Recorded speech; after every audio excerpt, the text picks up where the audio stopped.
Hey guys, welcome back to today's video. So there is a little bit of a shift in the Arizona Senate race and also the governor race that one favors the Democrats and one favors the GOP. So it's always interesting to see the results change over time. But pretty much after the primaries, Martha McSally took a lead. She took a lead plus 1%, then plus 3%, and then Fox News dropped a plus 3% for the Democratic nominee. And then pretty much after that, it was just all one poll could be an outlier, the other two are wrong. But now we're seeing consistent polls, whether it's from CNN or Emerson or NBC News or Fox News. They all show Kyrsten Sinema leading, which gives her a final RCP average of plus 2.5%. Now, these numbers are not good for the GOP. The argument has been made by many, even other YouTubers that do the exact same thing as I am, saying, I made this argument as well because it did make sense at the time, but now looking at the new data, things do change. The way that I view a race does not stay consistent leading from 2017 all the way up to the 2018 general election. Things changed, parties change, and pretty much overall elections do change very rapidly and very drastically. So looking at the Arizona Senate race, this race has always been within a 10% margin, whether it's for the Democrats or the Republicans, but it was very surprising seeing Martha McSally lead, but also expected after the primaries. But now that we're seeing a certain lead by Kyrsten Sinema, that may not be good news for Martha McSally. The argument, again, that I was trying to point out, being made by other political YouTubers or just people in general on the mainstream media, is that voters always come back after primaries. Now, that may be the case in a couple of states, but it doesn't look like it may be working in a state like Arizona. Yes, they are coming back to the GOP, as in Martha McSally's numbers are going up, but the lead has been pretty consistent for Kyrsten Sinema. Maybe it has narrowed very narrowly. Plus 6, plus 7 doesn't look too bad compared to plus 3. That still doesn't look too bad in a Republican state. You should be expecting Martha McSally to boost up to that 50% mark. The highest she's reached is 49%.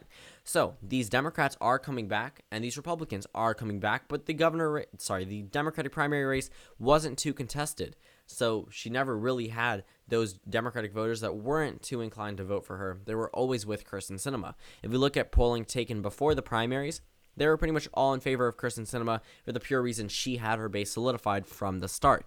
46% in the first poll taken in this race. Okay, Martha McSally had 45%. We finish off this race, compared to where it is now, not finishing off, of course, 2018 hasn't occurred.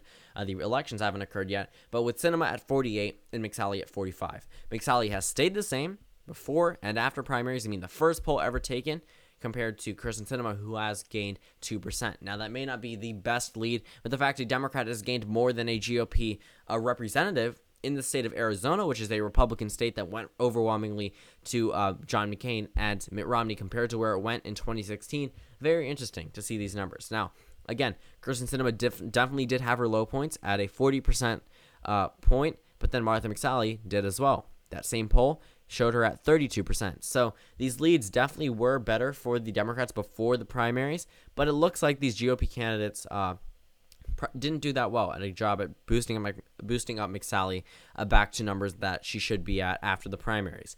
Yeah, they have come back from 32 to 49, but then they've dissipated down to 44, 43, 39, 45. Not good whatsoever. Whereas Kyrsten Sinema, 48%, 46%, 47, 50, 45, 48. Only one of these doesn't show her in the high 40s or even at 50%, and it's at 45%, higher than Martha McSally in any poll that she's losing in. So that's very interesting to see the results. But right now, when we look at the first poll taken compared to the last poll, most recent poll taken actually, it's always interesting to see the change there, even though there was a huge drastic span of time from November 2017 to September 2018. Not much has changed like people expected. So, again, watch this race very closely. Things can change overnight. But right now, Kyrsten Sinema is doing very well in the Senate race there, especially after being at a point where she was losing. But now we're looking at the governor race. Very interesting results here as well. There was a point in time where David Garcia could have won this race. It has now moved into the lean GOP column, whereas before it was in the lean GOP column, but Garcia led by 1% according to the Gravis poll. Now, that was taken back in June. Doug Ducey was at a lower approval rating then. He still is at a lower approval rating, but after the primaries, people tend to come back. If we look at the voting base here, 48, 51, 49, 42, but that was Emerson, and then NBC with 51 for Doug Ducey. Compared to the Republican candidate in the Senate race, can't say the same thing there. Being in the high 40s or even above 50% is very good news for a GOP incumbent, which means they don't need to truly win over any more voters. The fact they have some undecided voters in a Republican state typically means most of them are going to go for the GOP. And if you're already over 50%, you don't need to care about any undecided voters because you're already going to win this race. And his lead has fluctuated, which gave a final average of Ducey plus 6%. Plus 8 is the most recent one. The most latest one, besides the Gravis poll that showed Garcia ahead by 1%, shows Doug Ducey ahead by 4%. So the lead has expanded, but if we look at the numbers there from before, like I did in the Senate race, 42% for David Garcia. He's pretty much only gained 1%. But for Doug Ducey, he has gained 10%, 41% before, now to 51%. So again, phenomenal numbers for the GOP incumbent. This race would have been contested before.